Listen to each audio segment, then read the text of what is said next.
Dinas Pendidikan Kabupaten Bogor melalui Kasih Kurikulum dan Kelembagaan terus melakukan terobosan pembinaan kepada PAUD holistik integratif melalui workshop selama beberapa tahun terakhir ini.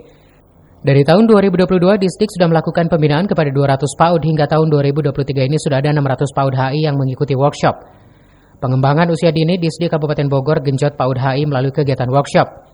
Kepala Seksi Kurikulum dan Kelembagaan Dinas Pendidikan Kabupaten Bogor, Roni Kusmaya, mengatakan bahwa workshop tersebut bertujuan untuk penguatan PAUD holistik integratif menuju layanan yang berkualitas. Ia menjelaskan bahwa ada perbedaan dari PAUD holistik integratif HI dengan PAUD biasa pada umumnya dalam pembelajaran kepada anak usia dini. Bahkan pendidikan anak usia dini holistik juga untuk memperkuat di 5 layanan di leading sektor Satuan Kerja Perangkat Daerah atau SKPD Kabupaten Bogor. Masuk ke PAUD 2021, itu PAUD holistik itu HI yang binaan UNICEF itu udah 200 peninggalan UNICEF. Nah, 2021 sampai sekarang saya sudah minta 400 selama 2 tahun. Jadi sekarang totalnya ada 600. Hasil evaluasi mereka sudah jalan dan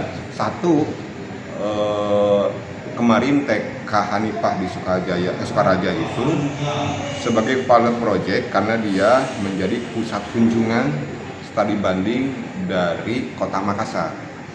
Ada 2, satu di situ Kota Makassar, terus satu lagi kalau dari Kalimantan kita arahkan kepada TK Pembina.